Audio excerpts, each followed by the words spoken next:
kita lanjut lagi. Ini pertanyaannya kembali lagi dari Jack Jericho. Semangat dia bertanya. Pak Pendeta, bagaimana penjelasan Roma 14 ayat 14 dan Roma 14 ayat 17? Roma 14 ayat 14 saya bacakan Pendeta. Aku tahu dan yakin dalam Tuhan Yesus bahwa tidak ada sesuatu yang najis dari dirinya sendiri. Hanya bagi orang yang beranggapan bahwa sesuatu adalah najis, bagi orang itulah sesuatu itu najis. Ayat 17. Sebab kerajaan Allah bukanlah soal makanan dan minuman, tetapi soal kebenaran, damai sejahtera dan sukacita oleh Roh Kudus. Silakan Pendeta. Terima kasih. Jadi inilah gunanya kita melihat Alkitab secara keseluruhan. Untuk pasal yang ke-14, boleh kita baca ayat yang pertama dan ayat yang kedua.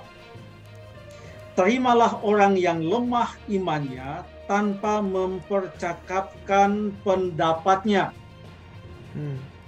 Yang seorang yakin bahwa ia boleh makan segala jenis makanan, tetapi orang yang lemah imannya hanya makan sayur-sayuran saja.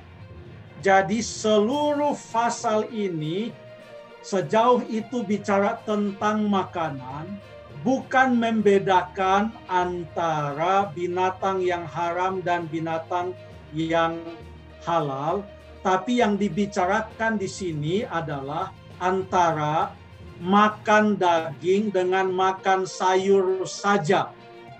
Kenapa hanya ada yang mau makan sayur saja?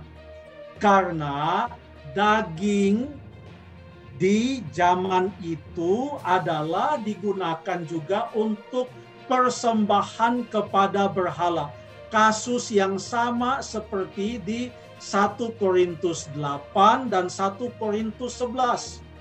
Jadi karena orang yang lemah imannya ini, yang baru saja menjadi Kristen, yang baru terlepas dari cengkeraman penyembahan berhala, dia menganggap kalau kita makan itu makanan yang sudah dipersembahkan kepada berhala, maka kita menyembah berhala.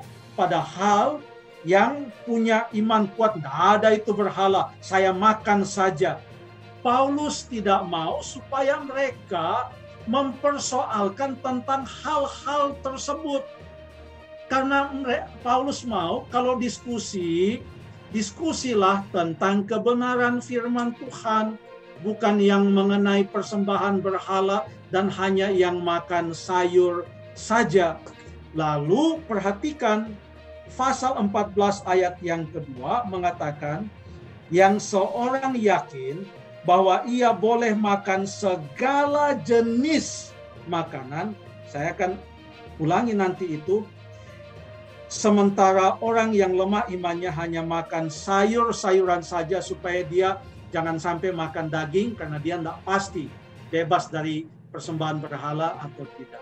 Dikatakan di sana, yang seorang yakin ia boleh makan segala jenis makanan. Apa saja yang disebut dengan segala jenis makanan?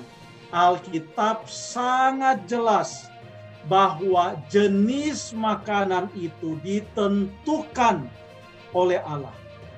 Allah yang menciptakan tubuh manusia, dialah yang paling tahu apa yang cocok masuk ke dalam tubuh manusia.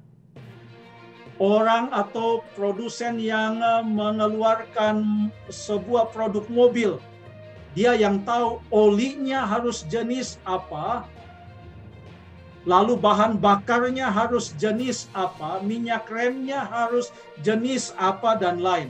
Kalau itu mobil bensin, jangan isi solar, itu maksudnya. Karena solar bukan bahan bakar untuk mobil bensin. Itu hanya analogi tentang makanan.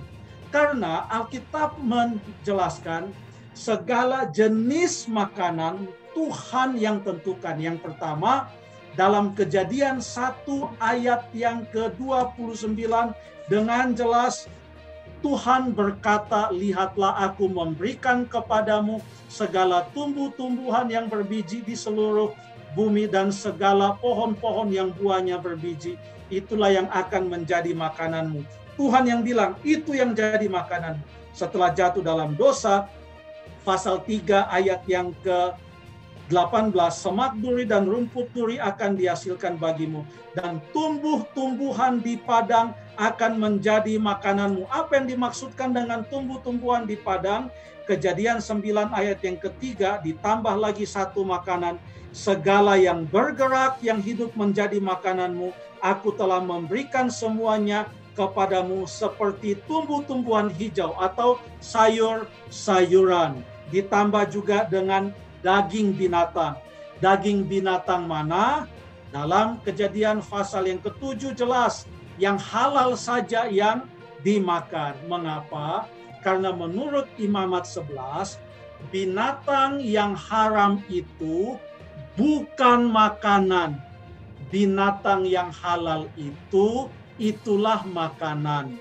Kalau kita makan binatang yang haram, kita sedang tidak makan makanan yang sudah ditentukan Tuhan. Tuhan hanya menentukan binatang yang halal yang menjadi makanan. Itu hanyalah tambahan, tetapi kembali kepada Roma 14, itu bukan tentang binatang haram dan halal, tapi tentang hanya makan sayur saja atau makan daging yang adalah makanan yang sudah diatur untuk umat Tuhan di dalam Alkitab. Terima kasih. Terima kasih, Pendeta, sangat mencerahkan jawabannya.